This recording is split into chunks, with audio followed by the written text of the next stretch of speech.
Enshrouded by raven wing, seclusion brings me peace.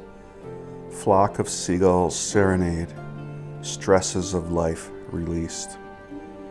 Cape Broyle sits like a deep, jagged breath drawn from the Atlantic, a long finger of ocean reaching into the rugged ribs of the southern shore. It is a place where the fog doesn't just visit. It settles in like an old neighbor, blurring the lines between the emerald cliffs and the slate gray sea. The harbor is a cathedral of stone and salt, guarded by the towering presence of Old Harry and the Hares, sentinel cliffs that have watched the tide's rhythmic pulse for millennia. Here the water is a mirror of the steep hills, reflecting a landscape that feels both ancient and untamed. In the spring, the silver thaw clings to it the Tuckermore, turning the woods into shimmering glass forests, while the air carries the scent of spruce needles and brine. The history of Cape Broyle is written in the language of the North Atlantic. Long before permanent settlers rooted themselves in the rocky soil, it was a seasonal refuge for the migratory fleets of Europe. By the 1700s, the community found its soul in the voices of Irish immigrants. They brought with them the resilience of the old country, weaving their songs and stories into the very fabric of the coast. For generations, the rhythm of life was dictated by the cod.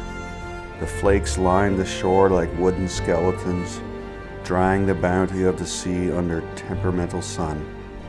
When the bells of the Immaculate Conception Church rang out, they echoed over the water, a sound of stability in a life defined by unpredictable waves.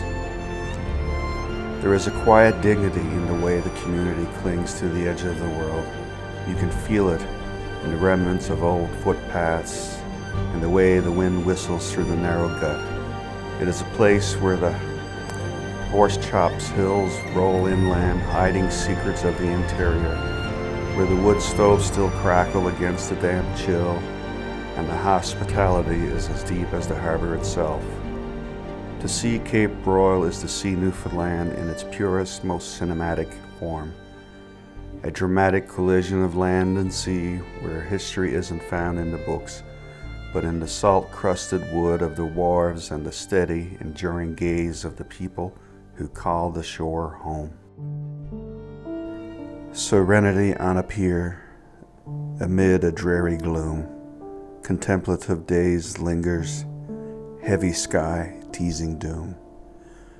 Tappers Cove is where the craggy boundary of Torbay meets the fidgety Atlantic, a place where the salt air carries the echoes of centuries-old toil and the steady rhythm of the tide. It is a narrow notch in the high, jagged cliffs of the Avalon, a sanctuary carved by nature and claimed by the grit of those who called the sea their garden. The cove is a dramatic theater of stone and spray. Steep, weathered rock faces descend sharply into the deep greens and frothing whites of the North Atlantic. Here the land doesn't gently meet water. It stands defiant against it. The slipway, often slick with kelp and brine, serves as the threshold between the safety of the shore and the unpredictability of the great eastern woods. In the early days, Tappers Cove was the heartbeat of Torbay's fishing identity. It was not a place of leisure, but a place of survival and stout-heartedness. Imagine the stages, those precarious wooden platforms built over the water, where the silver dory was transformed into salt cod. The air would have been thick with the scent of brine and the rhythmic thwack of splitting knives. The name itself carries the weight of families who rowed out before dawn. For generations, the tappers and their neighbors hauled traps and battled the slob in the spring, their lives dictated by the whims of the wind and the migration of the capeland. From the heights looking down, the cove resembles a cupped hand, offering a meager but vital shelter. Even as the fishery changed and the large-scale stages vanished, the skeletal remains of the old ways, iron rings bolted into rock, and the ghost traces of footpaths remain etched into the landscape. Today, Tappers Cove is a site of quiet reflection. It is a favorite haunt for those who seek the sublime, that mix of beauty and terror that only a Newfoundland cliffside can provide. The boats are smaller now, and the voices fewer, but the cliffs remember the shouting of the hull and the whistle of the gale. It is a place where the Atlantic still talks to the land in the language of thunder and foam.